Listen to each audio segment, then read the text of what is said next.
Hello?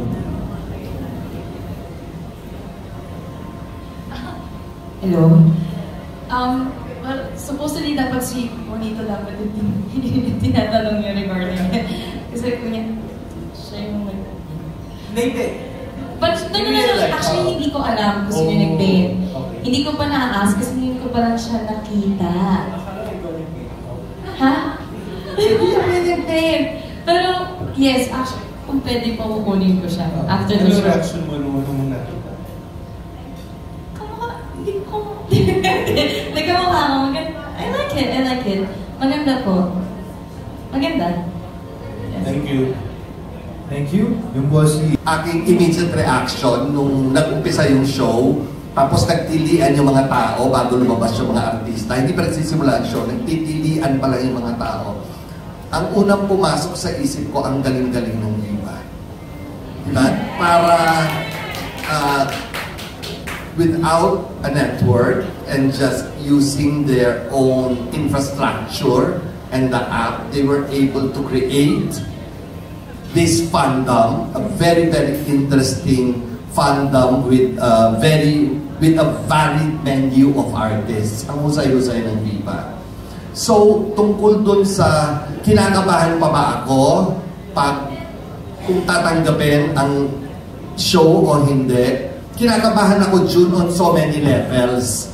Pero hindi dahil sa kung tatanggapin siya o hindi, dahil matagal na tayo sa industriya at marami na tayong shows na ni-launch. At kung yung kapa ko ay hindi dahil kung tatanggapin sila o hindi. Bakit? Kasi magkagaling silang artista. Bilang isang veterano sa industriya, hindi lang ito labanan ng pasikatan, kundi labanan ng patagalan. At tatagal ka kung mahusay ka. So, malinaw sa utak ko na ang show na ito na kinabibilangan nila ay magsisilbing isang malaking pundasyon. Hindi tungkol to sa kasikatan lang o patilian eh. Tungkol ito sa pundasyon ng paano sila magiging mas mahusay pa para mas tumagal sila at mas marami silang magawang makabuluhang proyekto. So on that note, hindi ako kinakabahan. I think ang mas tamang emosyon na naramdaman ko ay excitement. Simply because lahat kami naniniwala sa material at alam namin na may mga inambag kami para mas lalong yumabong to ma-enhance yung original material on print form. So excited kaming makita ng mga tao kung paano namin translate to on screen. Yun lang yun. Ikaw yata ako. So, hindi naman, who am I to question, di ba? So, hinayaan ko na lang yung trabaho ibigay sa akin at gampanan. Pero grabe, no? Yung ang bilis ng pagtanggap, di ba? Ikaw, naisip mo rin yung gano'n na, or hindi, na parang ikinagulan mo din na eto pala parang teaser pala nyo sa Di Barkada, pero grabe na yung reaction ng fans, di ba? Oh yeah.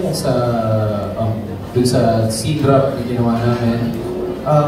Actually, ito, para lang malaman ng lahat.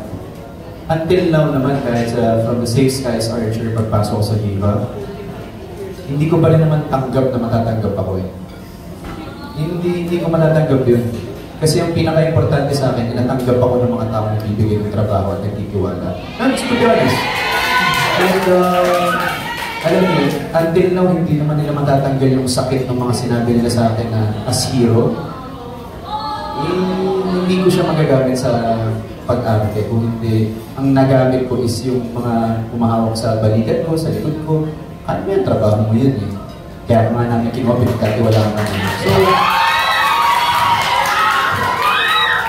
So, yun yung until now, hindi ko ma-appreciate ko, katulad ng may one time na sinabi ko parang may nagsalita sa akin ng Tagalog eh. Parang, Jerome, ganyan-ganyan, ikaw lang nabangon sa Di Barkada, alika, tumaas tayo sa kahuyan.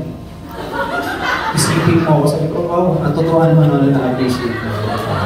Mga ganun. Pero maganda yung sinabi mo, no? Yung mga ang ginagamit mo sa pag-arte, yung mga ginagawa o yung suporta ng mga taong katulad ni Direk Mac, no? Hindi yung mga bashing mo. Kasi katulad yan, hindi nila tanggap, pero pagdating sa set, sobrang alaga-alaga kami ng director. Talagang nakikita niya na ito yung role na nakikita niya agad, alam niya agad kung paano kami. Pero napapansin nila na pinag-usapan dito sa kanan ko, yung reaction nila na parang may hugot ka sa ginawang pambabash. Siyempre lahat naman ang tao. Hanggang ngayon, ganun pa rin kasakit? Or dahil sa kasikatan mo ngayon, kasikatan ng mga proyekto nyo, nabawasan na? Kasikatan or nabawasan. Minsan kasi darating tayo sa point ng buhay na alam natin kung saan natin ipaprioritize yung emosyon natin.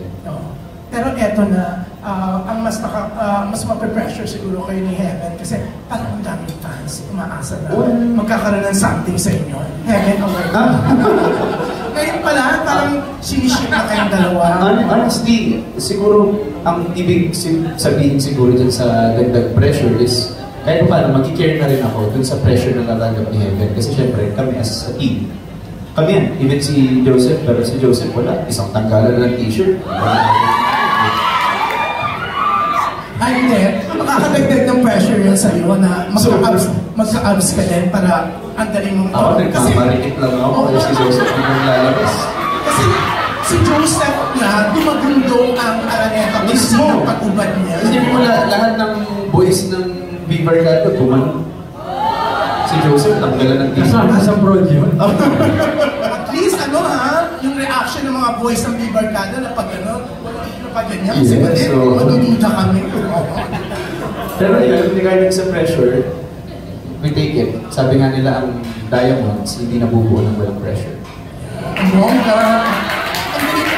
Fairness to Jerome Ponce, kung galing niya yung sumagot, di ba? Hindi, nabasa ko lang sa TikTok yun. Hinayal lang pala niya. Pero Heaven, ayan, narinig mo ang sinabi ko, ang tanong ko. Oo. Hindi ka ba kinakabahan o nape-pressure? Parang may gusto na kagad sila? Nakamove on na kagad ang mga fans? Oo, iba na ang gusto ko hindi. Oo.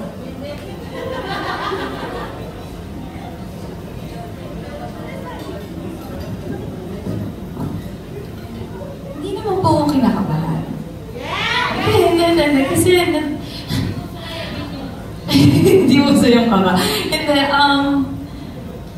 kasi pumasok po ako sa trabaho knowing na gusto kong gampanan yung characters ko. And so, hindi naman ako pumasok ng trabaho para maghanap ng love life. So, nandito ako para mag-enjoy kaming lahat at gawin yung proyekto ng tama. So, yun po. Ang bongga direct nung sinabi mo kanina, believe ka sa Viva kahit walang sariling network, talagang grabe yung kasikatan na nagagawa sa mga artista. Isang patunay si Heaven, no? Kasi talagang nang lumipat siya sa Viva, hindi mo akalain na mas sisikat pa siya. Ikaw ganun ba? Kasi mas bongga ka rin pa kayo, diba? Grabe mag-alaga po yung Viva.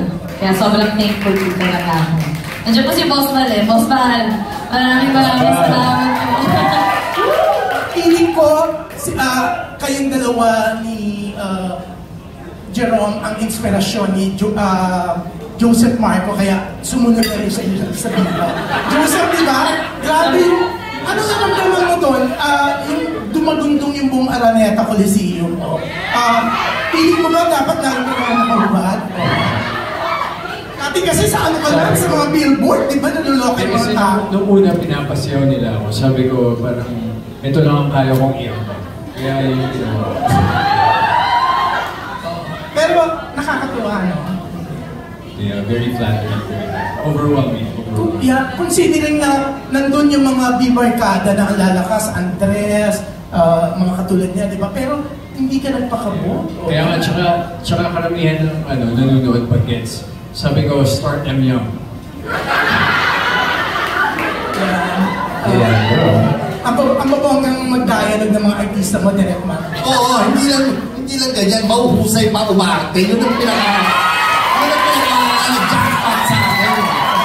Pero, yun nakakatuwa. Feeling ko talaga, Direk, super sisikat ng mga to. Yes, ako rin. Alam mo, si Direk Mac, the biggest stars ng GMA ang hawak dati. Talaga namang, At Abante Tonight. Good afternoon, everyone. Congratulations. Congratulations. Yes, thank you. Yung first song to Binibining Mia. So, congratulations, naging series yung What About. Tapos, ang tanong ko, ano yung mga na-appreciate mo yung na-collaboration dito sa mga director, sa writer, and then sa mga cast doing this series para sa Bimo One? Una-una po, gusto ko pong balikan yung feeling noong nag-meeting po kami sa Zoom. And first time ko po kami si Derek. And pati po ang mga writers. Nagbigay po si Derek ng insight about sa I Love You Since 1892. Nagbigay din po siya ng guide. Una pa lang po, binigyan na po ako ng heads up kung ano po yung mga mangyayari, if ever. At yung time na yun, pakiramdam ko po, isa sa mga dahilan din, kaya ako nag-guess. Dahil nakita ko po yung passion kay Direk at sa writers that time nasa meeting ko kami, na mahal po nila yung story, na binasa po nila, na marami po silang nakita mga bagay na gusto rin po nilang ibahagi sa mga manonood. At naroon din po yung appreciation sa kasaysayan natin, na bihira lang din po matalakay ngayon. Sa pamamagitan po ng isang kwento, bukod sa nasusubaybayan po natin yung pag-ibig sa tao, pag-ibig sa bayan, pag-ibig sa pamilya, pag-ibig sa kaibigan, nasusubaybayan din po natin yung unang panahon kung saan hindi po pantay ang nararanasan ng lahat. Doon ko po naramdaman na parang magkakapareho po kami ng pangarap na magawan po ng isang series, ang isang kwento na nagpapahayag po ng damdamin nila. At sa writers naman po, hanga po ako sa kanila kasi ako po yung team po mabagal magsulat, pero sila po sobrang bilis. At bukas meron na po silang draft. The next day meron na po draft po. At kitang-kita ko po yung respeto po nila sa material kasi kahit po yung mga linya na naroon, kuha-kuha po sa book. Ako pa nga po minsan yung nag-akas kung pwede baguhin na lang. Ganyan. Kasi po yung nasa Wattpad po na sinulat ko ay may mga grammar, kahit sa Pilipino. Ayun po, ako pa po yung nag-akas sa kanila. And sila po, gumagawa rin po yung writers ng research sa mga simpleng bagay, sa kung meron na bang ganitong term noon, kung meron na bang ganitong sakit noon, gano'n. So, doon ko po naramdaman na parang nasa isang bangka po kami lahat, na sabay-sabay po kami nangangarap na makipalabas po ang isang nobela, para po, para po maabot po niya yung mga tao na, kumbaga hindi po nakabasa ng kwento, mga matatanda po na hindi na po kayang magbasa ng nobela, at mga dayuhan po na hindi nakakaunawa ng wikang Pilipino. Thank you. Yung sa question ko kay Derek, ano po yung mga challenges na na-encounter nyo doing this, aside dun sa napakalalim ng mga Tagalog na ginagamit nyo dito? Hindi ba nagkakabulol-bulol yung mga artista nyo sa pagsabi ng kanilang mga script doing this? Hindi. Ang challenge ay wala dun sa execution eh. Kasi mahuhusay silang lahat eh. I'm not exaggerating, mahusay talaga sila. Ang mga challenge, simple. Bigyan kita na example. May eksena, kunyari, all-star cast. So, 13 sila. 13 sila magko-costume ng ganito. Ang init-init.